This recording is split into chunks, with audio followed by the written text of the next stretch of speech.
Class 7th dear students, Assalamu alaikum. Again I am your science teacher Jamila Tabassum.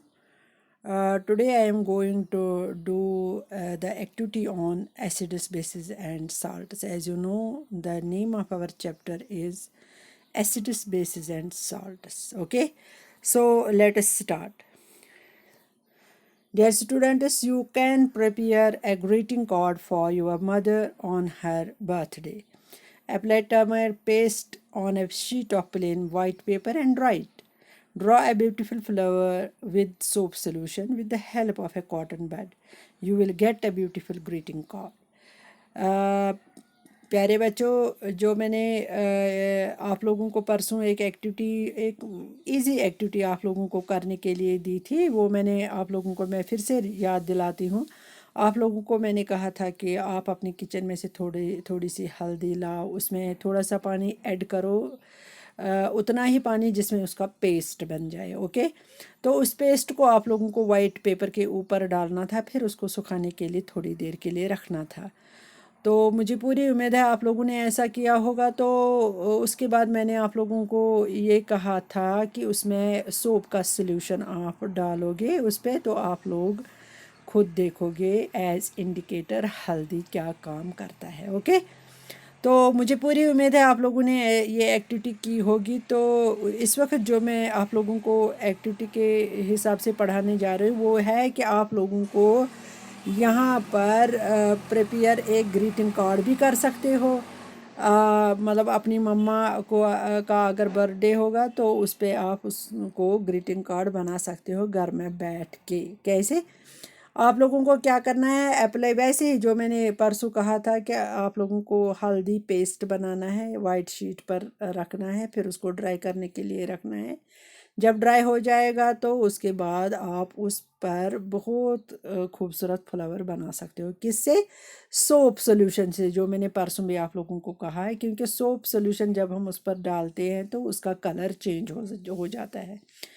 तो वहाँ पर आप लोगों को कॉटन बड की ज़रूरत है, जो उसके हाथ में नीचे आप देख रहे हो एक्टिविटी, तो उसके हाथ में जो कॉटन बड है उसी से वो उस पर ये फ्लावर्स बना रही है। ये जो उसके नीचे आप लोग देख रहे हैं, ये है वो वाइट पेपर जिस पर हल्दी पेस्ट डाला है, पेस्ट बना के हल्दी को डाला है, फिर उसको ड्राई करने के लिए रखा है। तो ऐसे में ये एक जैसे मतलब एक टेस्ट पेपर जैसे बन गया है, क्योंकि आप लोगों को पता है जो हल्दी है ये है इंडिकेटर। ओके, यही आप लोगों को समझना है, जो हल्दी है ये है एज इंडिकेटर काम करता है। तो यहाँ पर आप देख रहे हो ये है सोप सॉल्यूशन, तो उसके कुछ ड्रॉप्स उसने इस कॉटन बड में लिए, तो उसकी मदद से वो इसके ऊपर देखो कितने खूबसूरत फ्लावर बना रही है। आप लोगों को क्या करना है, ऐसे ही आप लोगों को घर में बैठ के करना है, क्योंकि हल्दी तो किचन में अवेलेबल होती है। आप फिर से बीकर में पानी कुछ डालोगे, उसमें हल्दी डालोगे, उतनी हल्दी जितने उसका पेस्ट बन जाए। तो ऐसे में वाइट पेपर आप लाओगे, उसके ऊपर उस पेस्ट को रखोगे, थोड़ी देर के लिए उसको ड्राई यानी कि सुखाने के लिए रखोगे, फिर साइड में आप सोप सॉल्यूशन रखोगे, तो आप भी ब्यूटीफुल फ्लावर्स बना सकते हो। ओके, तो ये एक्टिविटी मैंने इसलिए आप लोगों को दिखाई, यहाँ पर आप लोगों को पता चलेगा कि हल्दी यानी कि टर्मरिक एज इंडिकेटर काम करता है। ओके, तो आगे आप लोगों को क्या करना है, similarly test the solution is listed in table 5.3। तो आप लोगों को ऐसे ही कुछ सॉल्यूशंस दिए गए हैं किसमें, 5.3 वाली टेबल में। Okay, and note down your observations. वहाँ पर आप लोगों को जो भी मतलब आप एक्टिविटी करोगे, जो भी आप टेस्ट करोगे, उसकी ऑब्जर्वेशन आप साथ साथ में नोट डाउन करोगे। Okay, you may try solutions of other substances also. आप लोग दूसरे कुछ सॉल्यूशंस अगर आप लोगों को होंगे वहाँ पर या आप लोग खुद बनाओगे सोल्यूशन तो आप वहाँ पर उनको भी ट्राई कर सकते हो, मगर साथ साथ में आप ऑब्जर्वेशन लिखना ना भूलोगे। ओके, यहाँ पर एक और पॉइंट आता है, ये मैंने परसों ये भी मैंने आप लोगों को कहा है कि चाइना रोज़ एज इंडिकेटर, ये मैंने परसों आप लोगों को बताया है कि चाइना रोज़ भी एज इंडिकेटर हल्दी की तरह काम करता है। तो यहाँ पर उसके हवाले से एक एक्टिविटी है 5.3। ओके, उसमें आप लोगों को क्या करना है, कलेक्ट सम चाइना रोज़ यानी कि गुड़हल petals and place them in a beaker. आप लोगों को क्या करना है, आप लोगों को कुछ चाइना रोज़ के कुछ पत्ते लेने हैं। ओके, उसको उनको क्या करना है, उनको भी ऐसे ही बीकर में डालना है। तो बीकर में क्या करना है, ऐड सम वार्म वाटर। तो आप लोगों को बीकर में कुछ पानी डालना है, यानी कि थोड़ा सा गर्म होना चाहिए। Keep the mixture for some time till water becomes coloured. आप लोगों को ये जो फ्लावर्स के पेटल्स आप लोगों ने उसमें डाले हैं बीकर में, तो आप लोगों को थोड़ी देर के लिए वहाँ पर भी रुकना है, तब तक जब तक ना उसका कलर चेंज हो जाए। ओके, यहाँ पर मैं दिखाऊंगी अभी आप लोगों को, ये रहा ये चाइना रोज़ है, ये रहे इसके पत्ते यानी कि पेटल्स। ठीक है, तो ये रहा पूरा फ्लावर। तो ये पेटल, इन पेटल्स को आप लोग इस वाले बीकर में डालोगे। ठीक है, इसमें थोड़ा सा वार्म वाटर डालना है, तो ये पत्ते भी उसमें डालोगे, मगर आप तब तक वेट करोगे यानी कि इंतज़ार करोगे जब तक उसका कलर ना मतलब सामने आ जाए। जैसे यहाँ पर इसने किया है 5.3 फिगर में आप लोग देखोगे तो यहाँ पर इसने किया है, यहाँ पर ये कलर आप देखोगे वाटर का कैसा दिख रहा है। तो ये एज इंडिकेटर काम करेगा इस वक्त जो हम एक्टिविटी करने जा रहे हैं। ओके, तो ये रहा चाइना रोज़, ये आप फिर से देखोगे तो मैं आगे आप लोगों को इसके बारे में पढ़ाऊँगी। ठीक है, तो use the coloured water as an indicator, अभी मैंने जो आप लोगों को दिखाया यही वाटर हमें एज इंडिकेटर काम पर लाना है। Add 5 drops of indicator to each of the solution is given in table 5.4। आप लोगों को ये जो आप लोगों ने इंडिकेटर एज इंडिकेटर ये बनाया है चाइना रोज़ से जो इंडिकेटर यहाँ पर बना है, इसको आप टेबल 5.4 में जो भी सॉल्यूशंस दिए गए हैं इनका इसका कुछ 1-2 ड्रॉप्स उन सॉल्यूशंस में आप डालोगे तो वहाँ पर आप ऑब्ज़र्व करोगे क्या हो रहा है। ओके, 5.4 वाले टेबल में, वो 5.4 वाला टेबल मैं आप लोगों को अभी दिखाऊंगी। यहाँ पर एक टेस्ट सॉल्यूशन आप लोगों को दिया गया है, वो है पहला, वो है शैम्पू, यानी कि शैम्पू में आप लोगों को ये इंडिकेटर के कुछ कतरे डालने हैं। ओके, तो उसमें आप लोगों को देखना है इस 5.4 वाले टेबल में, तो यहाँ पर आप लिखोगे पहला कलर क्या था, यानी कि शैम्पू का जब सॉल्यूशन आप लोगों ने बनाया तो पहला शैम्पू का कलर क्या था। उसके बाद जब आप उसमें ऐड करोगे वो इंडिकेटर चाइना रोज़ वाला,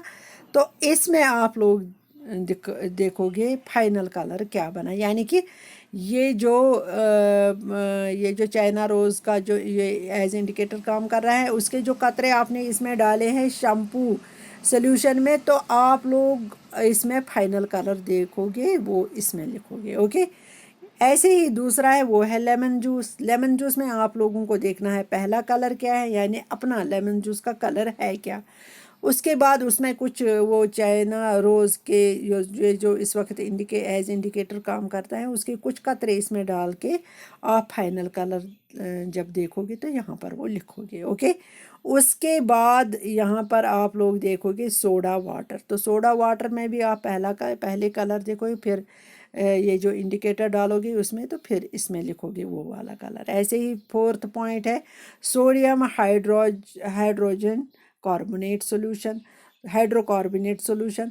तो ऐसे में आप लोग यहाँ पर सोडियम हाइड्रोजन कार्बोनेट सॉल्यूशन को का पहला कलर यहाँ लिखोगे, फिर जब इंडिकेटर के ड्रॉपर डालोगे तो यहाँ पर वो वाला कलर लिखोगे। विनेगर में ऐसे ही करोगे आप, शुगर सॉल्यूशन में भी ऐसा ही करोगे आप, तो कॉमन सॉल्ट सॉल्यूशन में भी ऐसा करोगे। इनमें आप लोगों को पहला कलर, इनका अपना कलर क्या है, तो ऐड जब इंडिकेटर किया तो क्या बन गया, यहाँ पर भी, यहाँ पर भी, यहाँ पर भी, ऐसे ही आप ये इन सॉल्यूशंस के साथ करोगे। ये है टेस्ट। ओके, उसके बाद आप लोगों को क्या करना है, what is the effect of the indicator on acidic, basic and neutral solution. ये तो जाहिर सी बात है, आप लोगों को अब ये देखना है कि यहाँ पर आप लोगों को देखना है एसिड जो है, एसिड्स, इनमें जो एसिड्स है टेस्ट सॉल्यूशंस में, उनके ऊपर क्या असर पड़ा इस इंडिकेटर से, और जो बेसिस है उनके ऊपर कौन सा असर पड़ा। तो जो न्यूट्रल है तो उनके ऊपर पड़ा असर कि नहीं पड़ा, ये आप लोगों को अपनी इस ऑब्जर्वेशन में पूरी तरह से जांचना है। China rose indicator figure 5.3 turns acidic solution to dark pink, magenta and basic solution to green. यहाँ पर मैं फिर से जाती हूँ टेबल 5.3 में। यहाँ पर क्या हुआ कि टेस्ट सॉल्यूशन में जब लेमन जूस लिया तो इफ़ेक्ट ऑन टर्मरिक सॉल्यूशन, जब टर्मरिक सॉल्यूशन का हमने वो भी एज इंडिकेटर काम करता है, तो रिमार्क्स में हमें लिखना है यहाँ पर इसका इफ़ेक्ट क्या हुआ, यानी कि इसके साथ टर्मरिक, जब हमने लेमन जूस के साथ मिलाया टर्मरिक का सॉल्यूशन तो कौन सा रंग वहाँ पर आया, तो यहाँ पर आप रिमार्क्स में लिखोगे। ये 5.3 टेबल है। तो दूसरा इसमें है ऑरेंज जूस का भी ऐसा करोगे। जब हल्दी, आप उसमें हल्दी के कतरे डालोगे तो क्या इफ़ेक्ट पड़ रहा है, रिमार्क्स में आप लिखोगे कलर चेंज हुआ कि नहीं। विनीगर में आप ऐसे ही देखोगे तो यहाँ रिमार्क्स में फिर लिखोगे। मिल्क ऑफ मैग्नीशिया में भी ऐसे ही आप डालोगे तो यहाँ पर आप देखोगे टर्मरिक सॉल्यूशन का कौन सा इफ़ेक्ट पड़ा और रिमार्क्स में लिखोगे कलर चेंज हुआ कि नहीं हुआ। बेकिंग सोडा में भी ऐसे करोगे, लाइम वाटर में भी ऐसे करोगे, शुगर में भी ऐसा करोगे, तो साल्ट में भी ऐसा करोगे। मगर साथ साथ में आप अपनी ऑब्जर्वेशंस यहाँ पर लिखते जाओगे। ओके, तो आप लोगों को यहाँ पर टर्मरिक का सॉल्यूशन लेना है और वहाँ पर आप लोगों को किसका, यानी कि चाइना रोज़ का सॉल्यूशन लेना। अब इन की जो एक्टिविटी आप करोगे वो साथ साथ में वो ऑब्जर्वेशंस आप लिखोगे। ऐसे में आप लोगों को ये पता चला है कि ये जो टर्मरिक है वो भी एज इंडिकेटर काम करता है। तो कैसे करता है, कलर्स चेंज हुए कि नहीं हुए, और ऐसे में चाइना रोज़ भी एज इंडिकेटर काम करता है, उसमें भी आप देखोगे कलर चेंज हुआ कि नहीं हुआ। जिनका कलर चेंज होगा एसिड्स में देखने हैं, शाबाश, एसिड्स में भी देखना है, बेस में भी देखना है, और जो ये रहे न्यूट्रल वो भी आप लोगों को लिखना है। आप रफ पर लिखो या नोटबुक पर लिखो, तो मगर लिखना ज़रूरी है, क्योंकि उससे पता चलेगा ये जो एक्टिविटी आप लोगों ने की है उससे आपने क्या कुछ सीखा है, आप लोगों को वहाँ पर देखना है। तो ऐसे में आप लोग यहाँ पर जो 5.3 है उसमें आप लोगों को देखना है एसिडिक सॉल्यूशन डार्क, वो जब किसके साथ आपने मिलाया, शाबाश, हल्दी के साथ, चाइना रोज़ के साथ, तो उसने डार्क पिंक दिखाया। तो यहाँ पर मैं फिर से जाती हूँ पीछे, यहाँ पर ये जब यही इंडिकेटर जब चाइना रोज़ के का इंडिकेटर जो हमने यहाँ पर बनाया है, तो उसको जब एसिड वाले सॉल्यूशन के साथ मिलाया तो यहाँ पर आप देखोगे कौन सा कलर आ गया। ओके, यही वो कलर है जिसका हमने यहाँ पर जिक्र किया, डार्क पिंक, यही है डार्क पिंक। ओके, ये रहा एसिड में उसका असर। तो ऐसे ही में अगर आप देखोगे बेस पर कौन सा असर, तो बेसिक में बेसिक सॉल्यूशन आप लोग देखोगे इधर वो दिख रहा है हमें ग्रीन। ओके, ये सीधे हमें ग्रीन दिख रहा है क्योंकि इसमें China rose indicator as indicator काम किया है। तो उसको जब बेसिस के साथ मिलाया तो उन्होंने ग्रीन कलर दिखाया, जब एसिड्स के साथ उन्होंने डार्क यानी कि ऑरेंज कलर दिखाया। तो ऐसे में आप लोगों को पता चला है कि एज इंडिकेटर्स मतलब जब एसिड्स के साथ मिलाते हैं, बेस के साथ मिलाते हैं, तो कौन सी चेंजेस होती है। ये आप लोगों के लिए ज़रूरी है इनको सीखना। तो ऐसे में आप लोग अच्छी तरह से फिर चैप्टर को समझोगे। तो आज के लिए इतना काफ़ी। कल मैं चैप्टर को आगे लेके जाऊंगी। तब तक के लिए खुदा हाफिज़।